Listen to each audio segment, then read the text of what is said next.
Welcome back. In my last video, I made a blue cheese dip, and in that video, I promised that I would show everyone how I made the mayonnaise that I used for that dip. And that's what we're doing today. We are making a homemade mayonnaise. Stick around.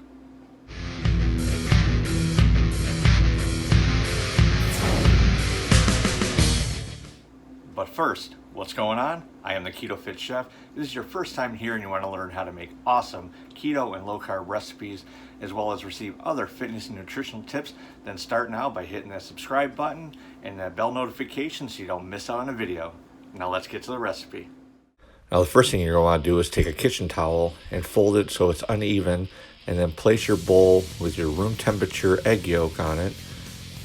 To that, add 1 teaspoon of Dijon mustard, and then take your whisk and slowly just incorporate the Dijon in with the egg yolk.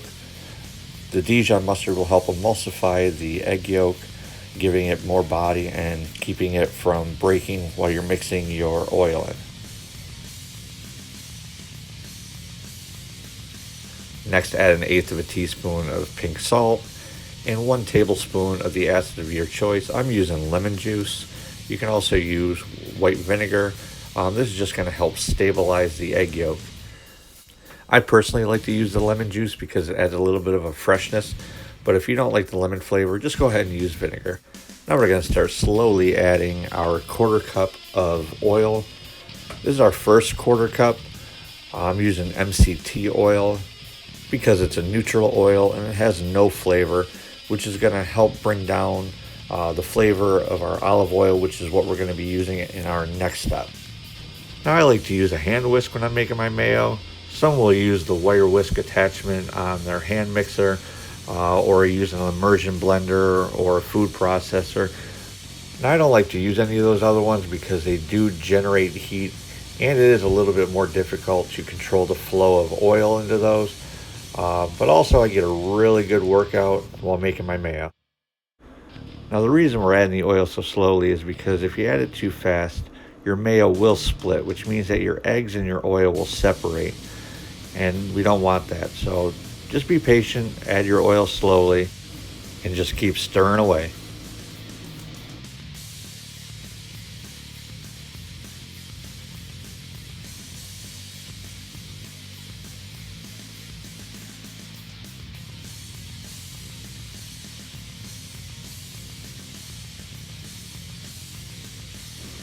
Next up, we're going to add a 1/4 cup of our extra light tasting olive oil.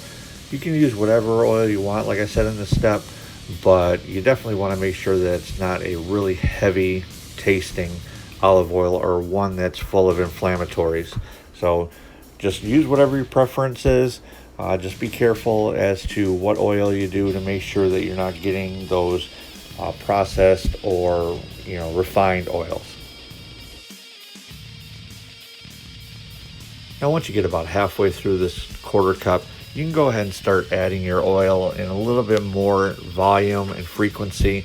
It won't split as easily at this point, so go ahead and just start adding it a little bit quicker.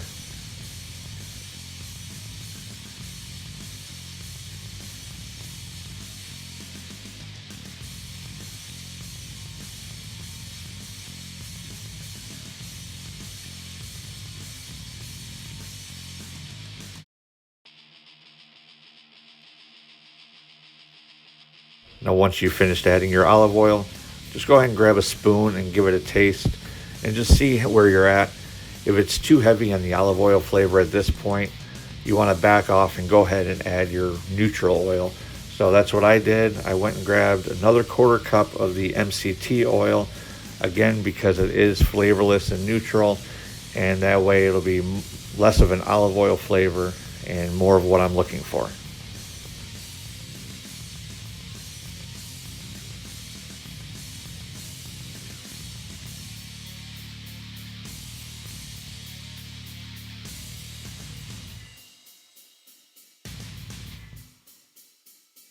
Now once we've added our final 1/4 cup of oil, just go ahead and take a look at it, and there you go. That's the consistency we're looking for. But now we need to taste it and see where we're at. It was at this point I realized that I needed a little bit more of the mustard flavor. So I added another half teaspoon of the Dijon mustard and just gave it a stir, gave it another taste, and it was good. And there we have it, homemade mayonnaise. Nice, thick, creamy. Now I know I already tasted it, but I'm going to taste it for you right now so that way you know I wasn't using a stunt double.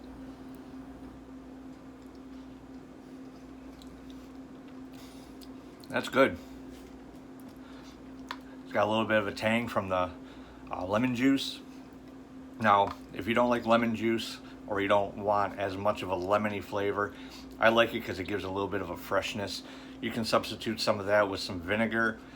That's fine. That's perfectly okay. Now, as you can see, I also use MCT oil because olive oil tends to have, a really strong flavor, and you can get really extra light tasting olive oil, but it still can tend to be heavy. You can use avocado oil or really any other light tasting or light flavored oil or unflavored oil that you want. Really, that's the great thing about a mayonnaise, is that you can pretty much do whatever you want with it. Once you get the consistency and the creaminess that a mayonnaise is, you can flavor it however you want, really. Sometimes I like to add paprika to it and give it an extra depth of flavor, give it that smokiness. It's really up to you. However you like it, go for it. It's food, have fun with it. Now, the thing to remember about these store-bought mayonnaises is most of them are just full of junk.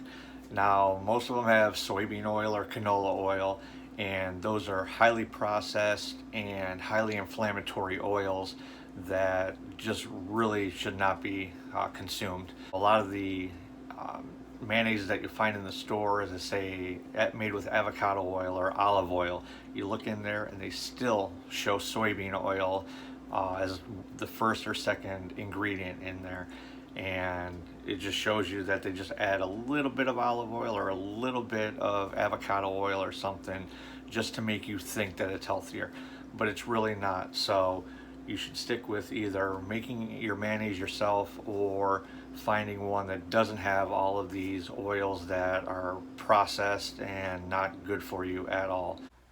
Now, you can see how much this made. It's about halfway up this bowl, maybe a third of the way up. So it's a pretty decent sized bowl. Gives you a good amount of mayonnaise. The thing to keep in mind is this is good in the refrigerator for about a week, I'd say. I wouldn't keep it too much longer than that, but that's why we made such a small amount, so that way we don't have to worry about it going bad. If you go through mayonnaise, then just go ahead and double it or just make it more often. Now, whenever you use this, just go ahead and just give it a good stir, because it may separate a little bit and thin out. It usually doesn't happen, but like I said, go ahead and just give it a stir, give it a good mix, and then yeah, just enjoy it. With that being said, thank you for stopping by, stay awesome, and I'll see you soon.